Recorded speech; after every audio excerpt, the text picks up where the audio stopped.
Everyone loves a wedding, except the Griffins. Piece of wedding advice, kid. Stay single as long as you can. Hello, welcome to Premier Scene. I'm Claire Bueno as we meet the guests before they're seated for the big wedding gala screening. Because they're better at divorce. It's a joke. Oh, right. I forgot. You haven't laughed since the 60s. Yeah, not since I married you. Yeah, well, promise to never do that again. Are you looking forward to this evening? No, I'm very excited. I'm very excited indeed. I want to have a big wedding of my own someday. You've got some heavyweight cast in here. Are there any kind of performances that you're looking forward to seeing? Well, I mean, I think, as everyone generally feels, Robert Niro's something of a legend, so it's always good to watch his performance and, see the different characters that he can portray and stuff. And yeah, I haven't really seen many of his sort of romantic-y sort of ones, so I guess it'd be interesting to see that. And comedy they often say, is the difficult thing to make people laugh. You perform comedy yourself, so as an actor, is it something that's difficult? Yeah, I do think comedy is sort of one of those things you've either got it or you haven't. I'm not necessarily saying that I've got it, but I think one of the most important factors of comedy is timing. You can really mess up a joke if you just a couple of seconds too early or something, so that's something that comes with time, I think.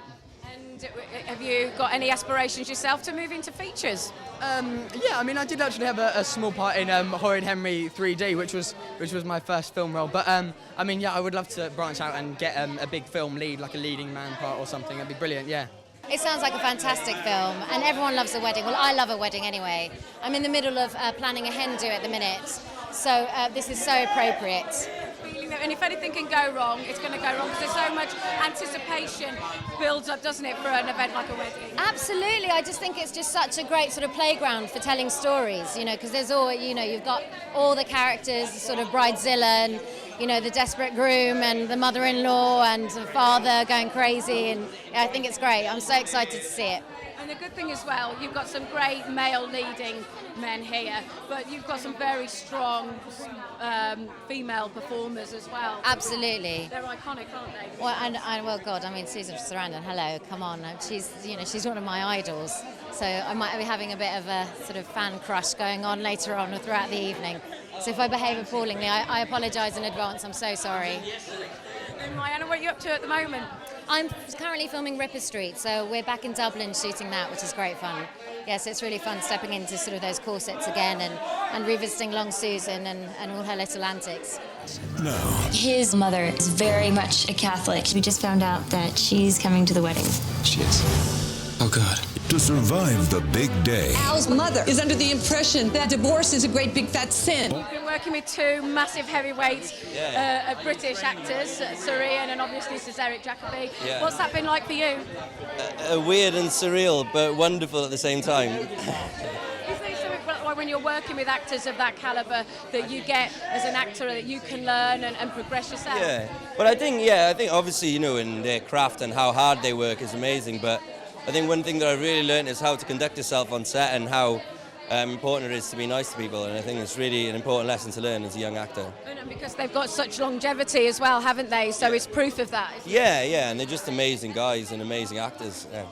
And performing comedy as well. We've got a comedy here this evening, and you're working in a comedy with Vicious. So is it difficult with the timing to perform?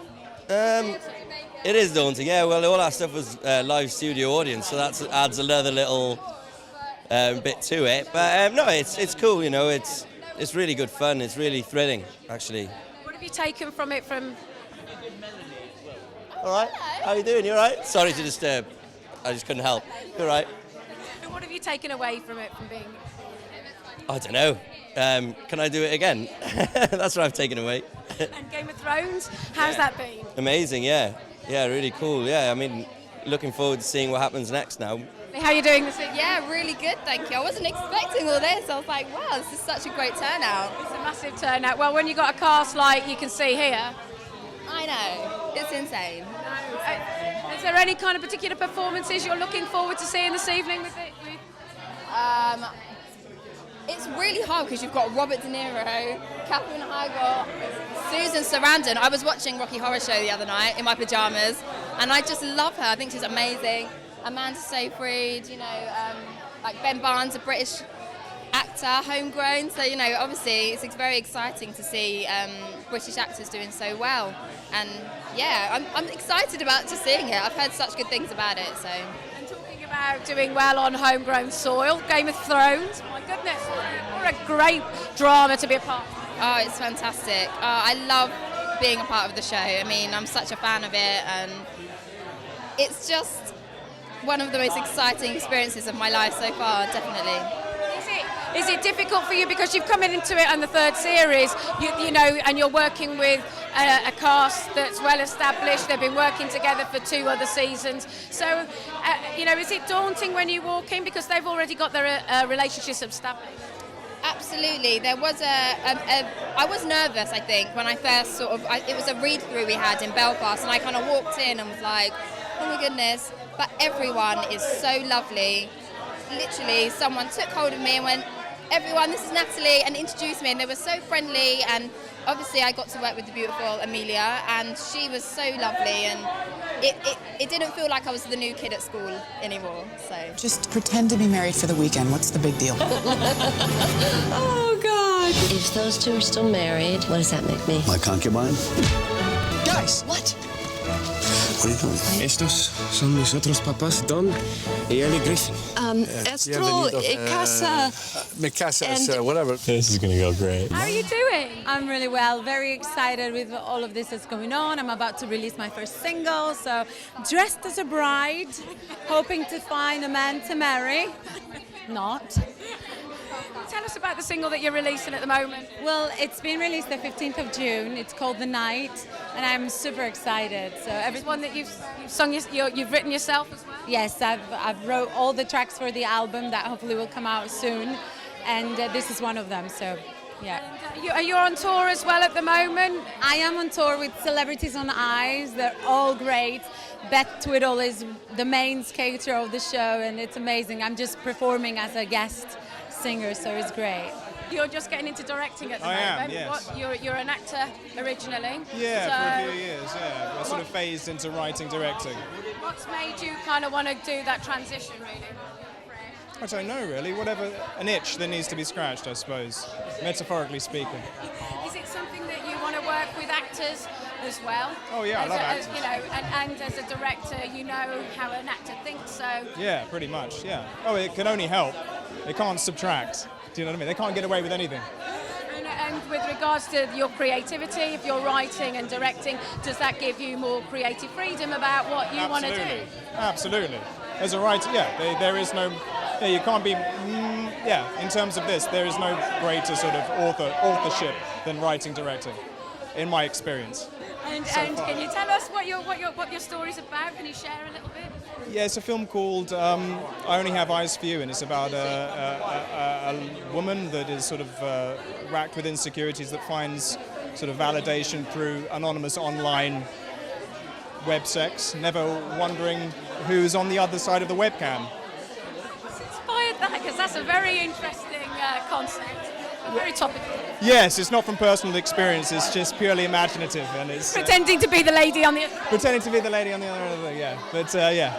No, it's interesting. I always think about sort of female validation, sexuality, and, you know, what the media presents to be the ideal sort of thing, a perfect version of a woman is not quite real, and how far a woman would be able to go to in order to feel that kind of sense of validation and love, and, to go to an extreme, what would happen? Lionsgate and Millennium Films cordially invite you. She would like to meet Father Moynihan. This hospital's hangover's worn off by now. To celebrate a wedding to life for. What are your favourite comedies? I love anything that the audience can relate to, something that just, like a real life situation that makes you laugh, or just something that goes wrong. Bridget Jones, you can't beat for me. That's just kind of, I love it. So, is there something humorous about like human frailties and things going wrong that you have to laugh at as a human being that we can all relate to, and that's what makes it funny? Do you think? Yeah, definitely, absolutely. I think that people kind of idolise film and think it's so glamorous, but to actually see real people portrayed on screen is just, it's great. It's fantastic. And tell us what you're up to at the moment. Well, I've just finished Poirot, one of the final episodes, which is amazing. It's so exciting. Fantastic character. I won't tell you about it because it'll ruin it. But yeah, I mean, I've just been really lucky. I'm about to start another project, and obviously I've got a TV series called The White Queen being released, and it's dead exciting. It's been, yeah. So you've been used to working with a heavyweight, with somebody like David Suchet. Well, I mean, I wouldn't say used to, but I mean, he's just fantastic. I mean, he's a brilliant actor, but he's such a lovely man as well. You know, he's the first to kind of support you and help you, and that's what you need sometimes when you're young and up and coming. You kind of want someone to guide you, and he was definitely brilliant. So Ewan was just saying, because obviously after working on Vicious with Sir Ian McKellen and Sir Derek Jacobi, what he learned was about actually the etiquette and being nice as a person. And is that something that you learned actually from being with him? Absolutely, absolutely. I mean, you meet these amazing stars, and if they're lovely people, they just become. There's so much more to you, and I've been so lucky in the people that I've worked with, because I've just been really lucky. I mean, they've been so nice. They've really guided me through. Are you looking forward to this evening? Yeah, definitely. It's something a bit unusual. Don't usually get to go to this kind of thing, so I think it'll be fun. And you're both Olympians. Can you tell us more about the experience that you had, during the Olympics? It was amazing. I think it was just so exciting to see how the nation kind of got together and cheered us on, and to be able to enjoy it with everyone else afterwards as well was amazing. And when you look back at what you've achieved afterwards, what kind of goes through your mind? Because you're obviously putting in so much training and effort into the event. Afterwards, do you feel like a loss? Yeah, definitely. I think it's actually quite hard, because no matter who you are or what you've done, when the Olympics happens, that's the end of your journey until you decide what to do next. So you always kind of look around, gather up all the information, and decide whether to carry on or not. And what are you? Have you decided what you're going to carry on? Yeah, I decided quite quickly that I wanted to try and win again in Rio. So my plan is to try and sort of stay Olympic champion, really, and kind of defend my title. Here's to a wonderful dinner and a really neat wedding. You really think you and Dad can pull this off? Hi! Tell me what you're up to. Well, a few days ago I wrapped on filming 739 with Sheridan Smith, David Morrissey and Olivia Colman, playing my mum, which was an honour because I love her. So that's really exciting. I did a short film recently with Noah and the Whale for their new album. But mostly just A-levels. I had an exam this morning, so... Is it difficult balancing the acting career as with the studying as well? Yeah, it is. Stressful as well, lots of tears, but I think it's a good skill to be able to juggle work and play. So, what are you hoping to expect from this evening? I am honestly, since a kid, a very big Robin Williams fan. Really big Robin Williams fan. So that's it for me. I'm sold. What is it about him as a performer that kind of draws you in, really? I like that Robin Williams manic energy. That's what I'm into. And do you think as well, as a wedding, it's a great scenario for things to just go wrong, because there's such a build-up, isn't there, to weddings? Yeah, I've been to a couple of okay weddings now, and I've got to tell you, like, the shit that goes off at them. So, yeah, I think it's fertile ground.